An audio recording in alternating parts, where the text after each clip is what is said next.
Wow. So there's going to be a link to a video that I just watched recently. It's about domestic violence, and it's about the part of domestic violence that most people are familiar with. And that is the part where you see the victim defending and or taking up for the abuser, of course. In this case, the abuser is a male and the victim is a female. However, when it comes to domestic violence, there is no status quo of how it has to be. It could be a male on male, a female on female, a female on male, or a male on female. And it could be an adult on a child. It could be an adult on an elder.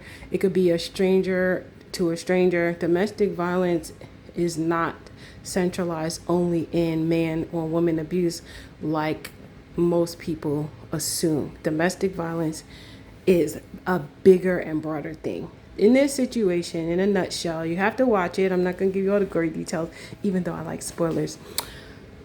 In a nutshell, a young female created a safe word.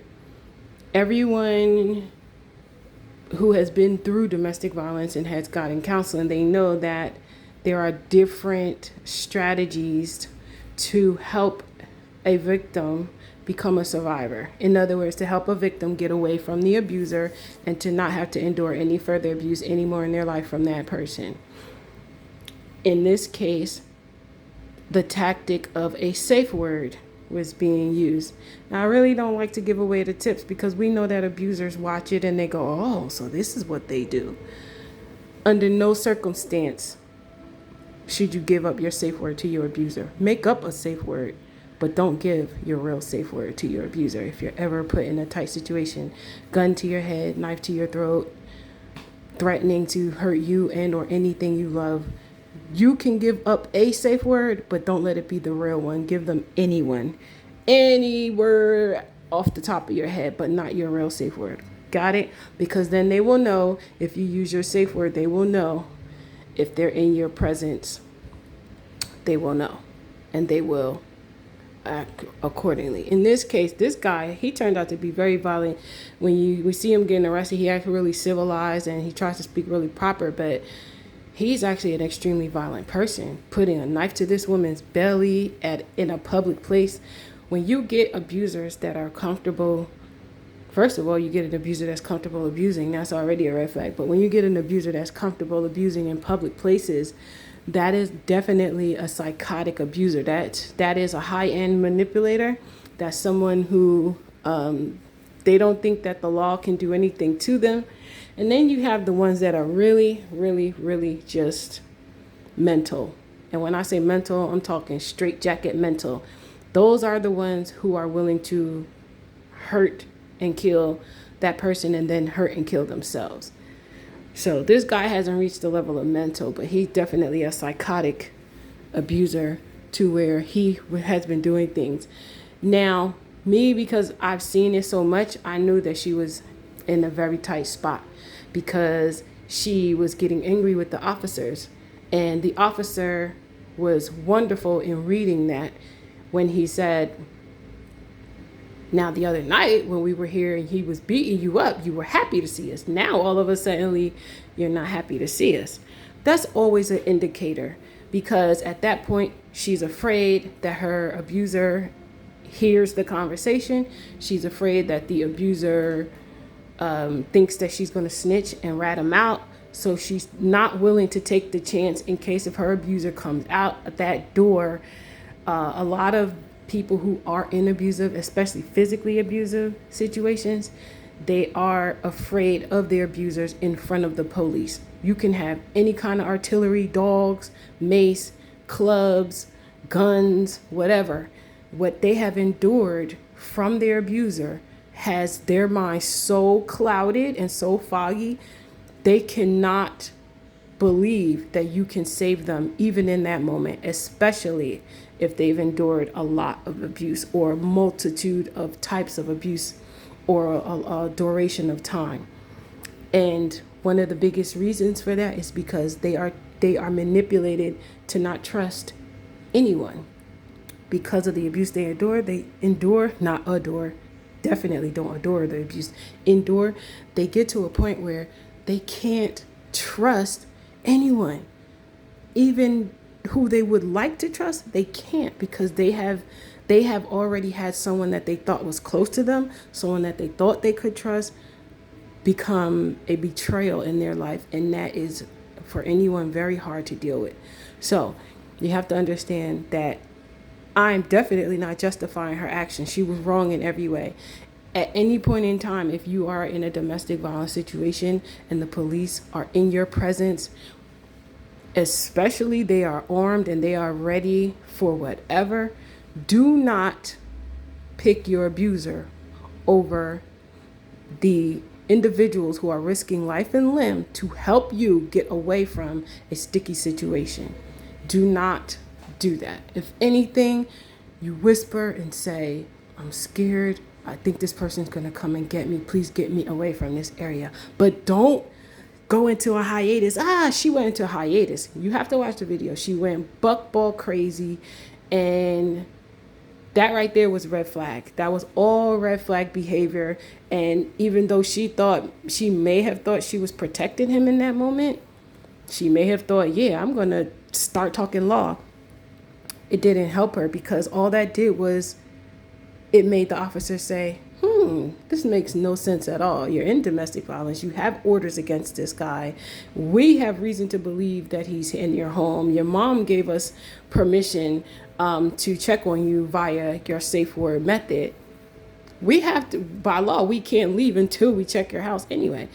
If only her cats were in there and she knew he wasn't in there as she was claiming, she could have just allowed them to go in. They could have did their once around and they could have left, and she could have enjoyed the rest of her evening in peace.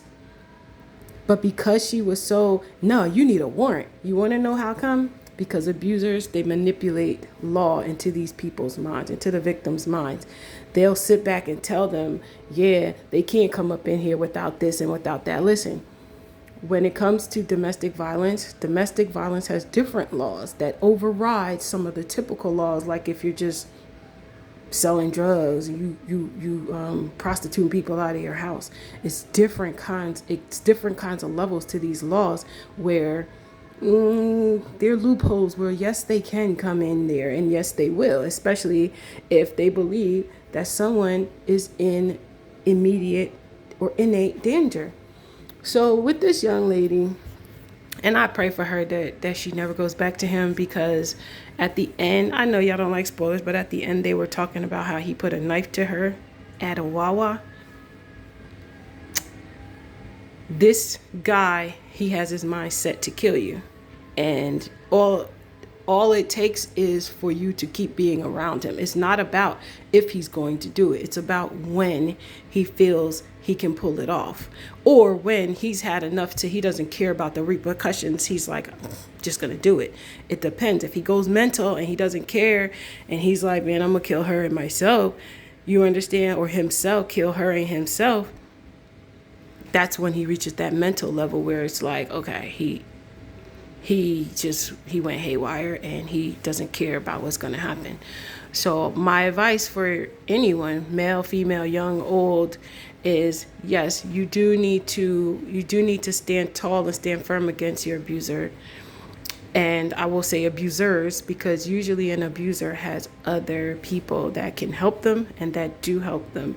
It's not always just this one person. They may be the central person or the main person, but it does not mean that that's the only person. And the sad part about that is, if you are unknowing of what they are capable of doing, if you don't have a clue of what they're willing to do to you, it puts you at such a disadvantage, because you don't really know what steps that you might need to take to get away from them safely. You have to listen to the stuff that they talk about. You have to understand when they're telling you things that they are giving you hints to what they plan to do.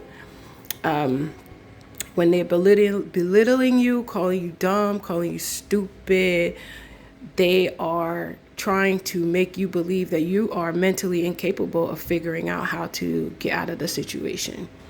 So this story really bothered me a lot, because she's mad young, and it's people like, it's situations like this. I won't say people like her, because I'm not in her shoes. I don't know to what level of fear she has against this guy, and I don't know to what level, if he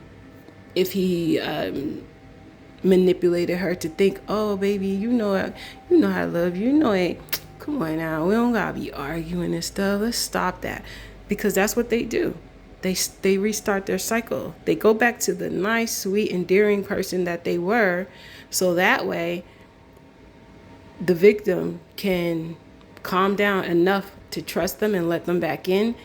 And then they will give the blank stare. They will give that look that lets the victim know that they're not done. They're back to finish what they didn't start. So if you're in that type of a situation, get out of it. Get away from that kind of a person and don't go back. And I'm gonna be honest with you, it's harder said than done, because sometimes going back is part of the strategy to get out of it. Sometimes, not all of the times. I've been watching lots of these videos where, they don't speak up. The victims don't speak up, and they don't let people know, and then they're making headlines. You have to let people know, or you have to have a strategy in order, so that way you can get out of it, because an abuser has a strategy on how they're going to ruin your life. You have to have a strategy on how you're going to save your life and keep yourself away from the abuse. But situations like this, where the person could have been manipulated into deciding that the law enforcement are the bad guys and not the abuser anymore, because that's what happened. The victim began to decide, no, y'all are the bad guys, and I don't want y'all here, and I don't want this, and I don't want that. And it's like, they could have been coming to observe a homicide. You know what I'm saying? Meanwhile, you got inches between that situation happening, and you're not willing to take that, because this guy then came in and sweet talked you. Y'all probably was in there. He probably was in there smacking cheeks. You know what I'm saying? Talking about some, I ain't got no bra. Y'all probably was in there doing a wild thing, making up, or whatever. I don't like to bear false witness, but I'm just giving y'all situations on how these things occur. Sometimes it becomes sexual, and the abuser comes back and do that whip appeal, and the victim is back, heart eyes, not even understanding that, nope, that person hasn't changed. They're not intending to change. If they're going to change, it's for worse, because they are angry inside. Something has happened in their lives, and they're angry at you, and you are the target. Unfortunately, you're the target until. So situations like this bothers me when I see, victims not embracing the help that is available and that can actually help them get to the next step away from their abuser. And then what happens is, it makes it harder for someone else who actually really needs to get away. It makes it harder, because once, and I'm not going to say that officers step down and that they don't do the same protocol, but if you keep seeing that with the same person or with even a different person, they get to the point where it's like, well, what can we do? If this person is refusing our help, this person, if there aren't any laws or stipulations where we can go in and just help this person, we're stuck allowing this person to stay until it gets worse. And that's how come a lot of people, they get so mad at law enforcement to say, y'all neglected this. And then it's like, no, they didn't. 9 out of 10, they have been there and ready for whatever. Every once in a while, you might find somebody that might slip up or slip through the cracks, and they may not be legitimate with their work role, or unfortunately, the information wasn't properly explained to them, and so they didn't make the best judgment based off of getting fictitious or faulty information. Those things do happen, but But in the majority of cases, when law enforcement get on the scene, they are about what they signed up for. And so you have to give them credit. You have to give them credit where it's due. You have to understand you have to do your part in being honest, being truthful. It's so embarrassing. Yes, it's so humiliating. Yes. Sometimes you're on the phone with someone who can help you, and your abuser is right there, earjacking, because they know you're trying to get away. Trust me, one thing about abusers, they know when you're trying to get away. They know when to calm it down and when to ignite their fire. They know, because they are the ones controlling the situation from the get-go. So they know when things change. They can feel when those gears start to shift. And so for a victim in any situation or scenario, you have to be able to maneuver through it in a way. That's why it's better to get other people to help you when possible, because the other people are on the outside looking in. However, they are not going through the same things that you're going through. So they don't have the same dedication to the abuser as you may feel that you have to have.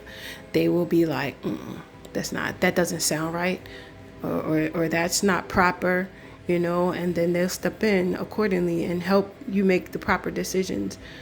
A lot of other reasons that victims don't get away from their abusers is because they don't like safe houses.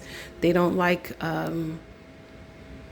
being in situations where they are no longer in familiar places like their own home or around their friends and family. They don't like that. And then peer pressure too. They might have people in their lives that are like, oh, you don't run away from no abuser. You don't just stand there. You stay and you fight back. And it's like, you have to know what kind of an abuser you're dealing with first. You have to, because some of them, you can fight back and then they'll go away and they'll never come back. They'll never do it again to you or to another person. Then you have some of them who they're career abusers. They do this for a living. They go around seeking somebody that they believe is vulnerable, or willing to turn someone who they see strong and solid into something vulnerable and mush in their hands, because it's all about control and manipulation. It's all about deception, and it's all about rulership and demeaning a person in any way they can possibly, come up with. So I wanted to just share this video as well as the link as a reference for others.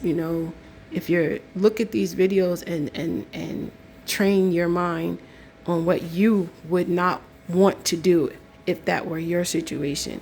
And if you know someone who is going through that and they need help, it's good for you to learn it from watching other people's testimonies and videos versus having to actually go through it. It's better that you watch it, because then you're in position to help them think. Because people who are experiencing violence, no matter what their age is, unfortunately, they have a caged mind, and they may look normal on the outside. They may look, sound, or seem like they're perfectly normally functioning in their mind. But a person who is dealing with abuse at any level, even the slightest amount of abuse, can mentally be knocked off their track, their thinking track. And you might be thinking like, you look normal, your hair look nice, your skin look nice, your body looks nice, you're going to work like normal, but that doesn't mean that they are functioning inside of their mind regarding the abuse. They might not even know the proper thoughts to think except defending themselves, like knowing when it's about to start happening, knowing the cues. That's what their mind begins to train to memorize. When this person says this thing, I know that's an inclination word. It's going to start. Or when the person starts nitpicking at this and nitpicking at that, I know that they're trying to pick a fight. So that way it becomes bigger and seems like it's the victim starting or the victim creating a problem. Unfortunately, there's way too many tricks to the abuser's trades. And unfortunately, there's way too many people who experience it and they just don't know the proper way to get out. Unfortunately, sometimes people's families and friends are instigators to it. They might have sibling rivalry. They might have best friend jealousy, or you know what I'm saying, coworker jealousy, to where they might know you're going through it. They might be fully aware, might be sitting back laughing like or they might be sitting back like, I don't care, it ain't me. Or they might be sitting back instigating, talking to the abuser and putting thoughts in that abuser's mind on why it's okay that they can keep abusing it. And maybe not even verbatim saying it's okay to abuse that person, but insinuating things or trying to give off a false pretense to make the abuser think. So when this person is around y'all, other things could be going on. You know, like sometimes a best friend might try to make the abuser think that the victim is cheating, talking to other people or getting involved with other people, because they might get a thrill out of, you're getting beat up by your abuser. So you have to understand there's so many different ways that abuse can happen, and there's so many different reasons that victims have a challenging time getting out and getting away from it. They have to consider their job, their education, if they have children with the abuser, or if they're pregnant, or if they have money, or if they have associates or families or friends that are mutual, people that they all happen to know, or just in general. Sometimes it's the demographic area. It could be the area where, you know, everybody knows everybody, so it's no one's really going to look at it as major. And then you have to also understand that people around you, everyone doesn't want to get into other people's mess. Everyone doesn't want to. Some people can stand right there and watch a domestic violence situation take full-fledged course and will do nothing but sit or stand and watch. They won't call the police. They won't tell the abuser to stop. They won't tell the abuser they're wrong. They won't do anything because they don't want to be the next target, or they might not even care. They might think, the person probably was doing something wrong and deserved it. So there's so many different, varieties of how these things occur and how they continue to go on. You can't be small-minded and assume, this is one of my biggest things I like to say, you can't be small-minded and assume that the victim wants to stay. I'm sorry that a lot of people do think that, but if you're hungry, do you really think that you like to be hungry? So what would make you think that a person is being disrespected, beat upon, sexually abused, or manipulated in any other type of way? What makes you think they really sit back and want to keep going through that? No, not at all. So when you're sleepy and you won't sleep, do you think that people think, oh, this person actually wants to be awake? No. You don't really want to be awake. You want to get your rest. You want to be able to lay down and get some sleep. It's all the same thing. It's all common life.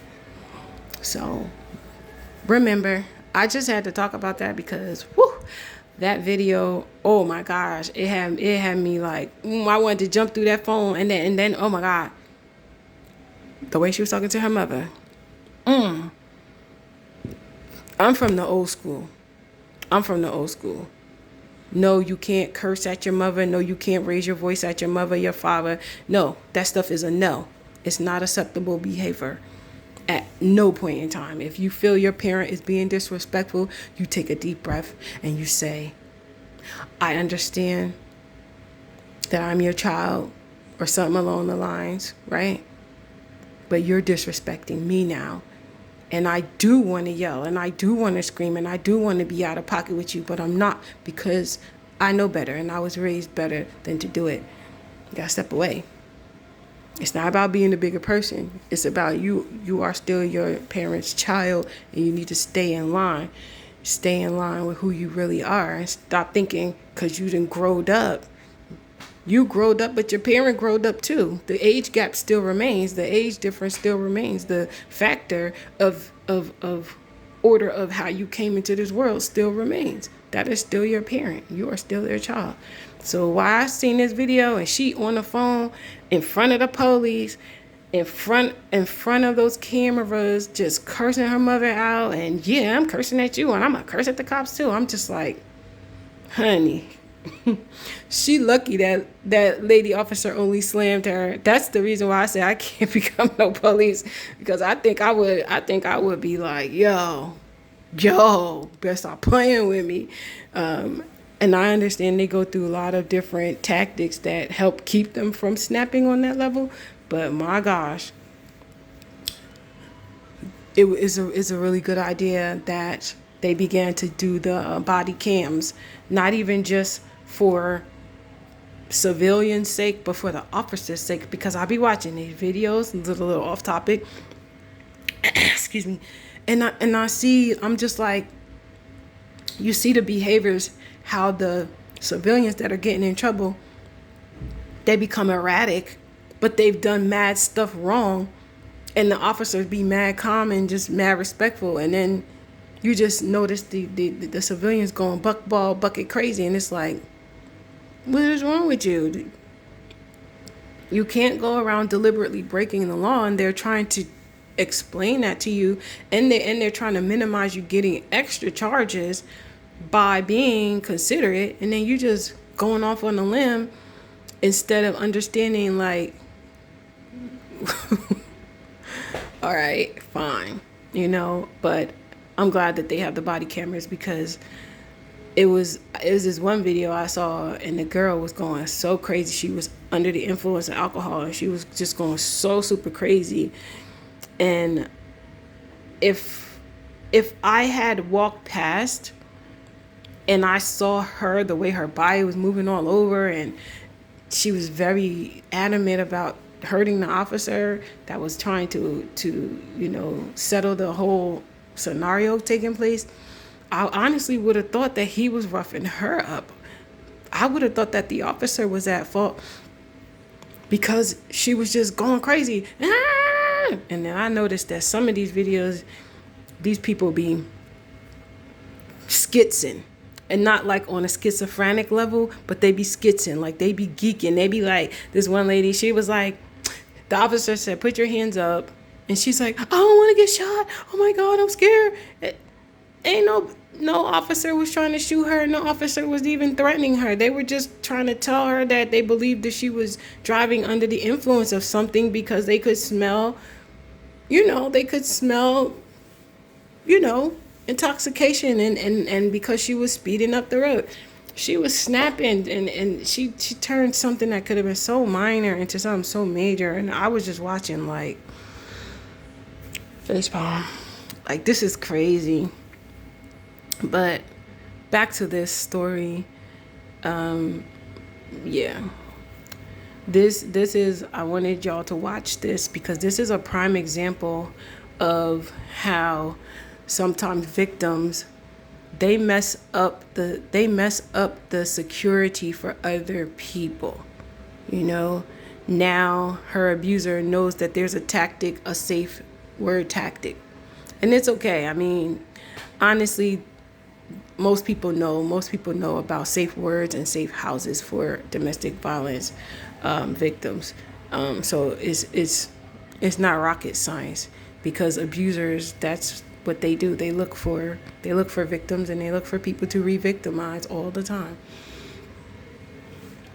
Signs that you're dealing with someone who might want to abuse you: they're too good to be true. If you get in a relationship and everything is just too good to be true, I mean, like, they're perfectly nice to you. I'm not saying that they have to disrespect you, but I'm talking about, like, they're overly nice, they're overly extravagant, and then all of a sudden you're just pitfalls, and then all of a sudden you're a problem in their life when you know for a fact you didn't do anything.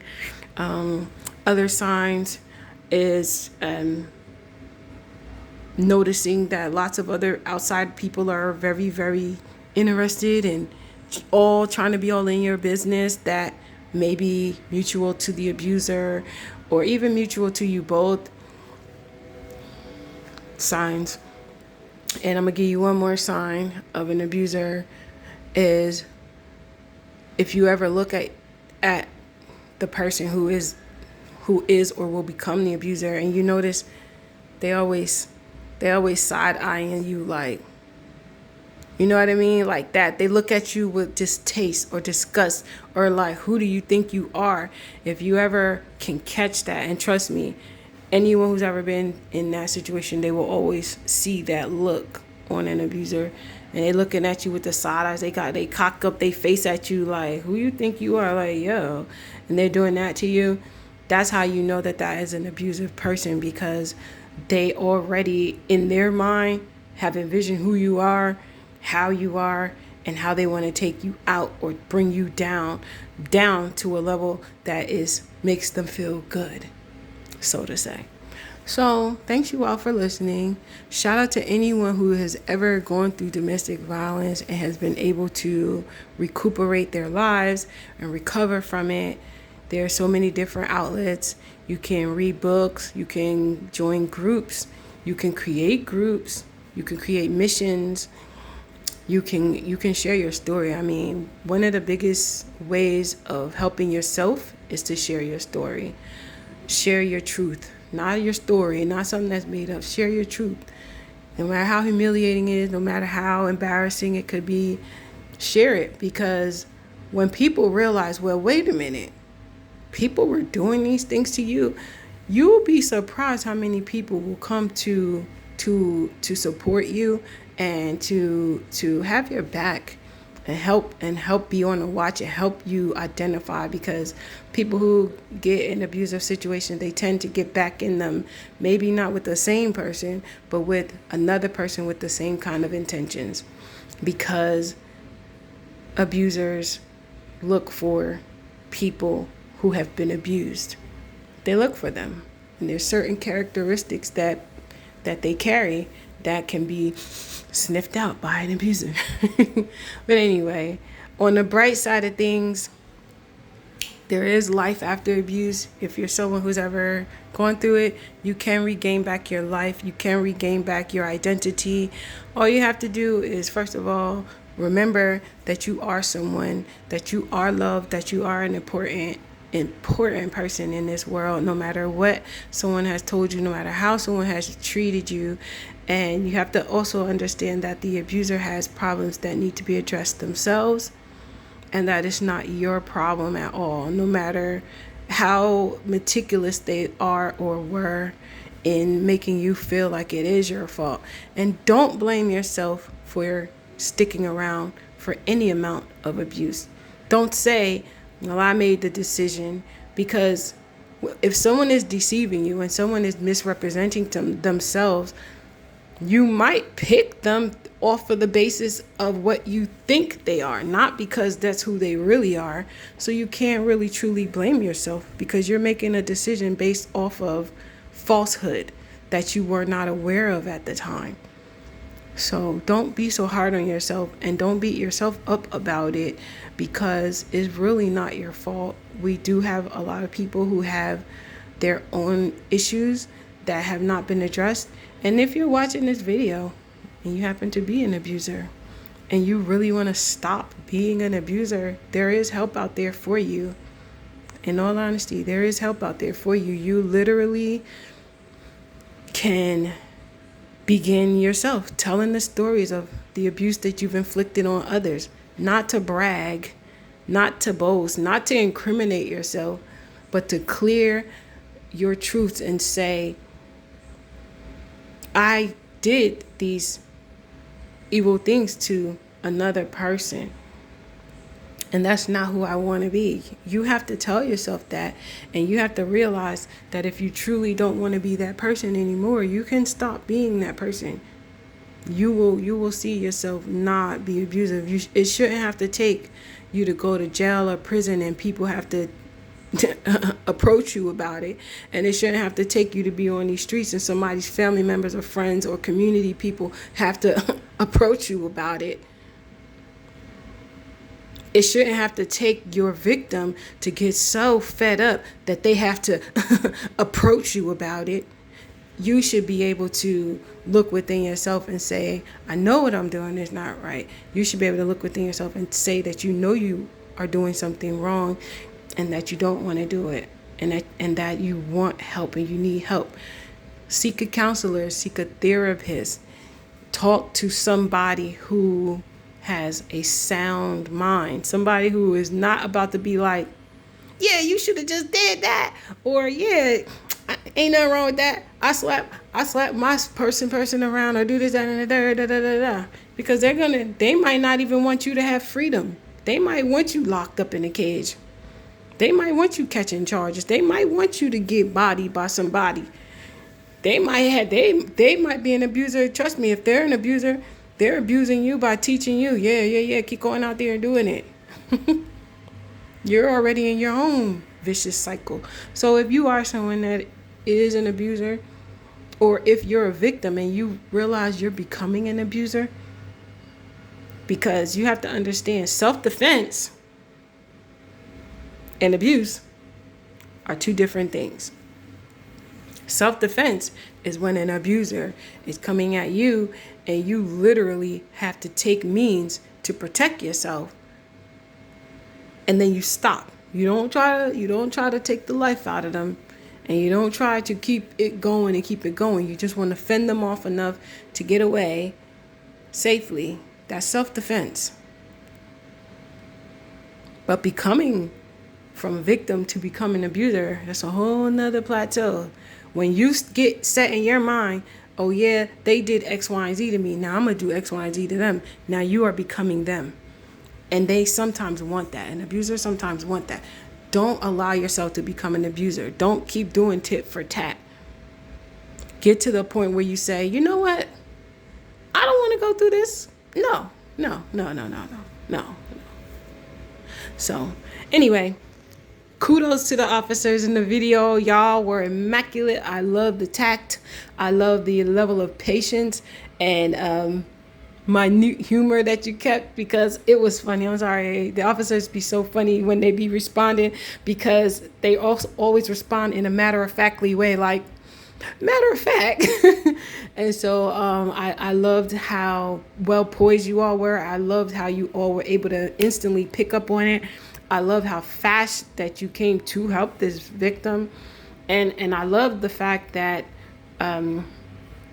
that you were, you were loyal, you were legit, you were speaking to the victim, letting them know this is the process of what we're doing. This is the reason we're doing it. Even though you disagree, we are here to help you. I love how you kept instilling the understanding in her abused mind, because she's a victim. She doesn't see you guys as being there to help her. She thought that this guy's hurting me. And he probably already manipulated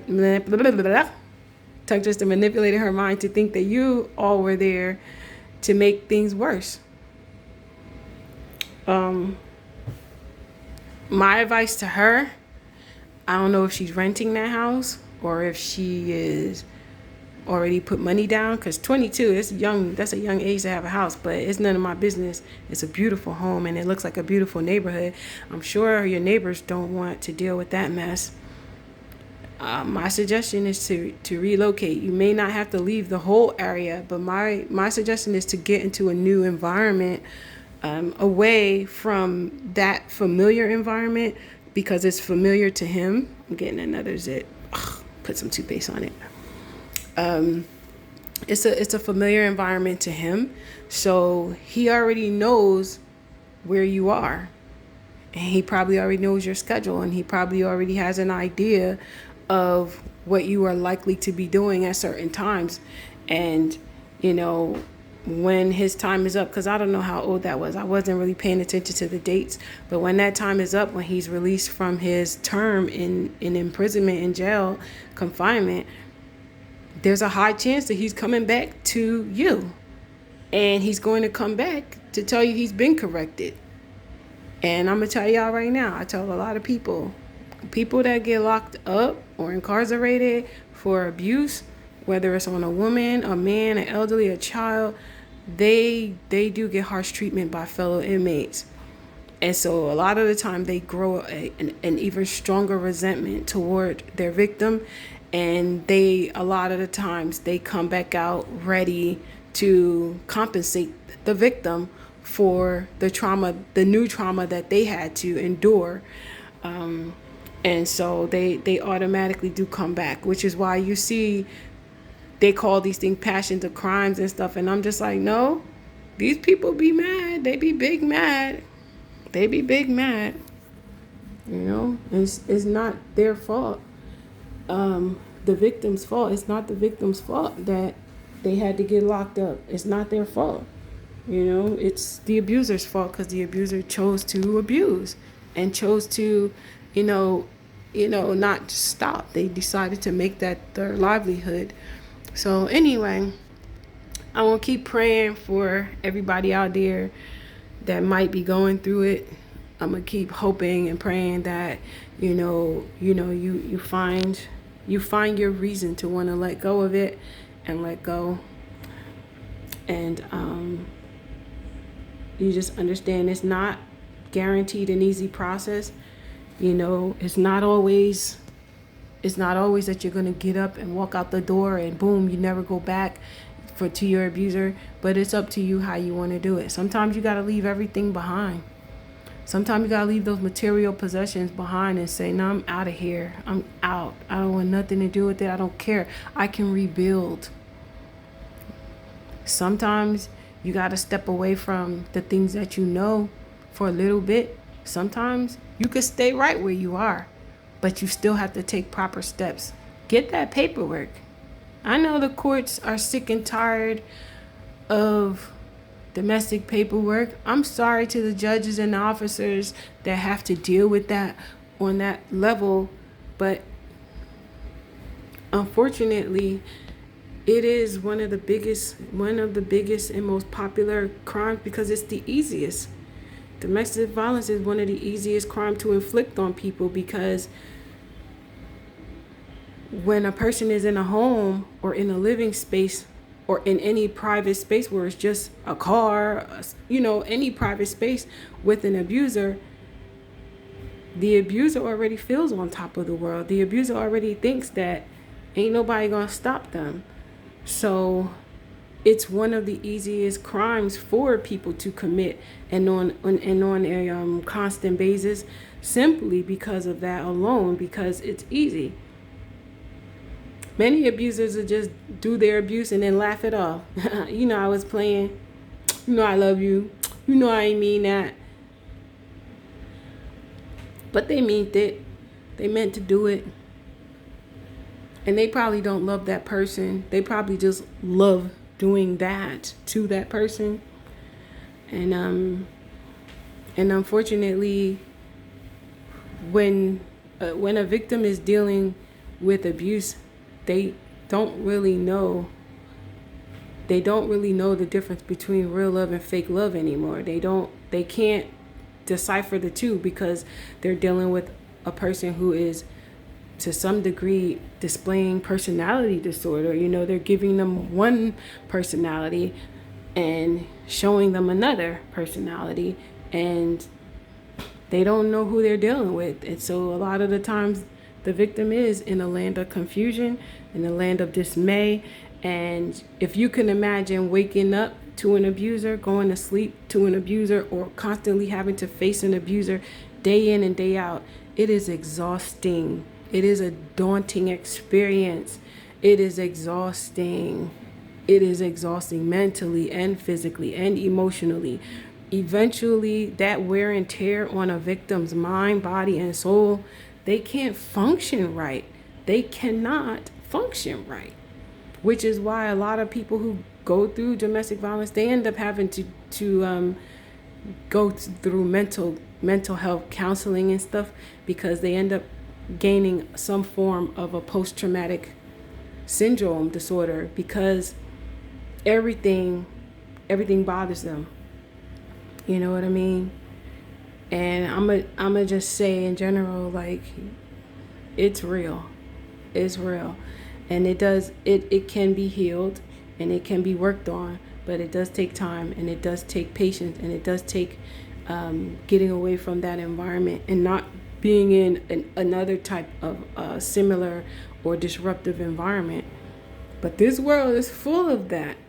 You know, so it's really hard for a person to heal from it and to avoid getting right back into it, either with someone new or with the same person. And then sometimes, it's my last one, sometimes victims of abuse, they have such a dependency on their abuser that they just feel like, I might as well just go back. They feel like, might as well just go back.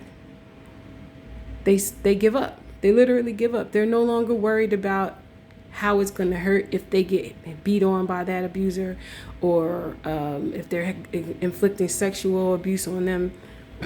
Excuse me. If they're going through financial abuse, they don't care anymore. They just try to adapt. They begin to move with adaptability. They begin to adapt, and they try to build their lives around the abuse, so that way they can at least survive until further notice.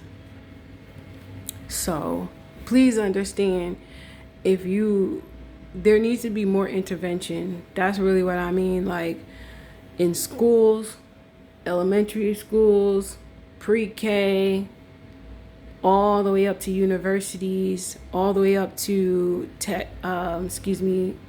vocational schools, like in work environments. I know lots of jobs now, they do the employee assistance program, which usually has like mental health counseling, but there needs to be more intervention for domestic abuse. They need to literally have this system where they pull people to the side, regardless if they think a person is, and how are you, and how are things, and we just wanted to check in on you.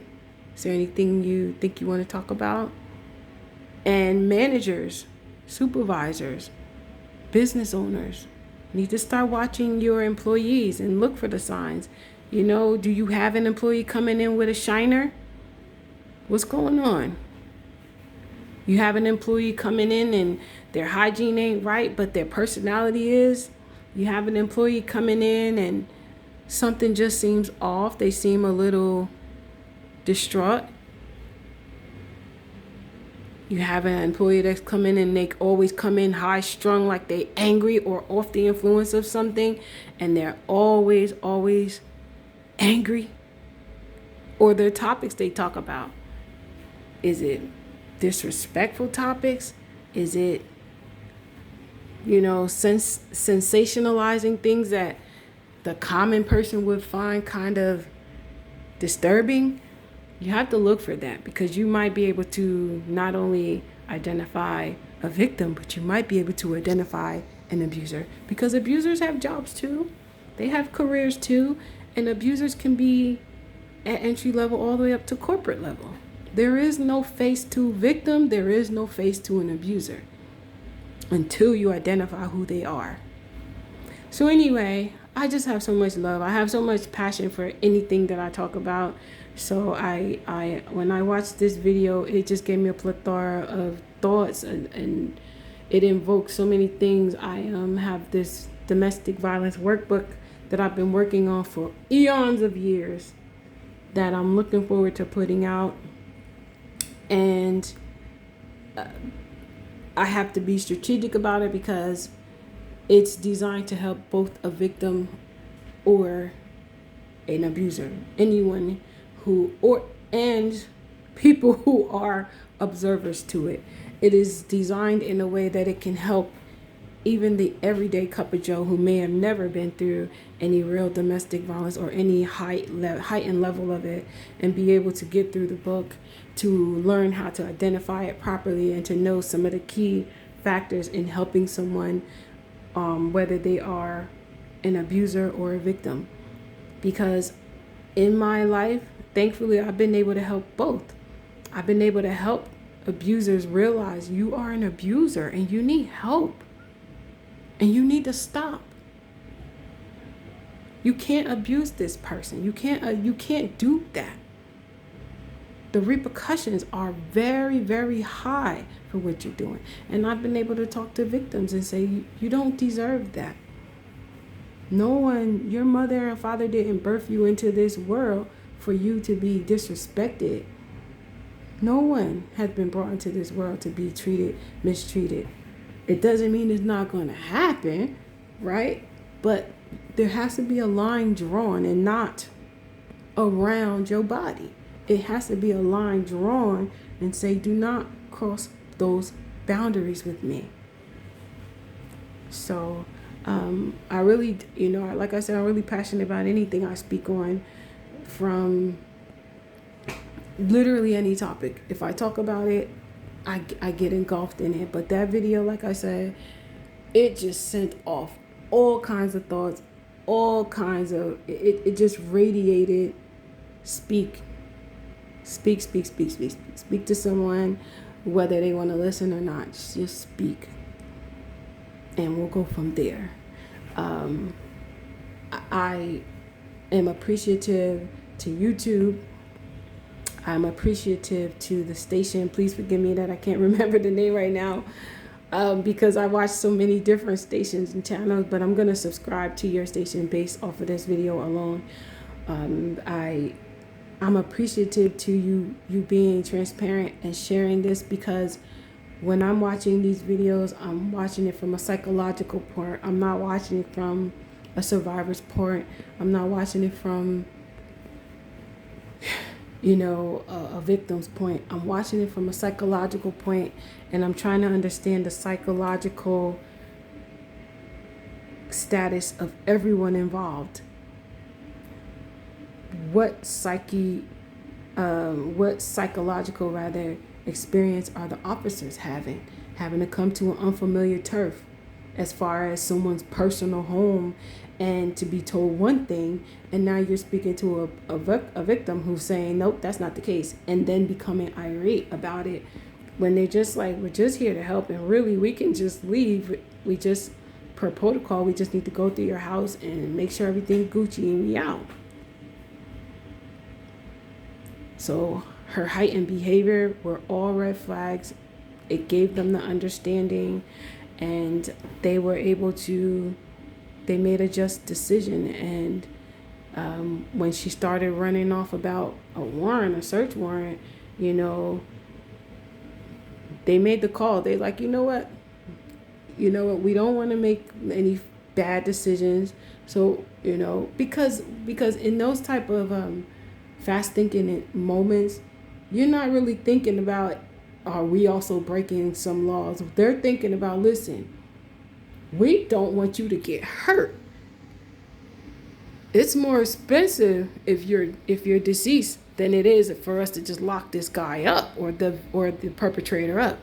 It costs way more tax dollars, way more. It looks bad on your community, to have a domestic homicide than it would for us to just arrest a domestic abuser. You know what I'm saying? Like, they're looking at it from such a deeper perspective than just, like, come on, you think they really just, oh yeah, we really want to come in your house and see your house? No, they don't care about what your house is. They're not there for that. They want to just make sure that the perpetrator's not there, so they can make the right decisions and help to the extent that they have been, trained to do, and to help minimize crime in a community as beautiful as that. I'm like, your community looks so beautiful. I'm like, here you are, you trying to condone that mess, and then God forbid this guy comes back because he doesn't think that you're serious, and then now your community is tainted because you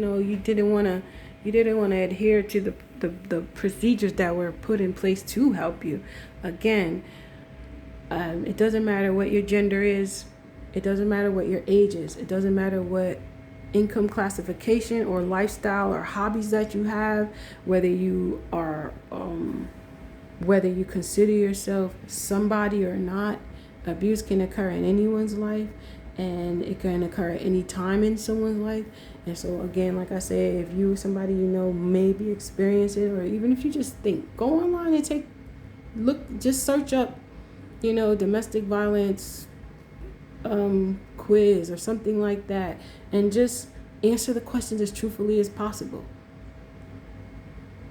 Gemini AI will answer you. Just contact Gemini AI. I do it all the time. Gemini AI and just say, listen, this is what's going on. This is what the person said. Do you think that this is considered abuse, or am I overthinking it, or am I paranoid? And again, they have different types of quizzes, different types of evaluation that you can take online in a matter of minutes. And as long as you are answering it and giving, truthful accord, you can even call 911 non-emergency. You can even call domestic programs all throughout, and they can help you to understand whether or not. And if you know somebody that's going through something, you can speak on their behalf. You don't even have to get their permission. If you saw something and it makes you raise your brow like, wait, we not having that. You have the right. You have the right. Because once you experience it through your own eyes, you are part of that. Because if an abuser wants to include you in the abuse, they can, because boom, you're there and you've seen it. They might feel that you might be a problem. So you need to protect yourself too. If you see something and you're like, yo, I think that was an abuse, you gotta speak up too. So, and you never know, like mad places have cameras rolling. You don't want to end up looking like an accessory to something for not speaking up. So just be mindful. Like there's so many, like I said, there's so many variations to it. And again, I'm appreciative to the outlets that are available for people to leave these traces of what has happened in other people's lives, or just in life in general, to help people make better decisions and help them think through, and help people actually evaluate their own situation and see and think like, I wonder, because sometimes with the busyness of life, and sometimes with, just maybe just not seeing it, you know what I mean? Sometimes it takes somebody to tell you that you're being abused because they see it and you don't.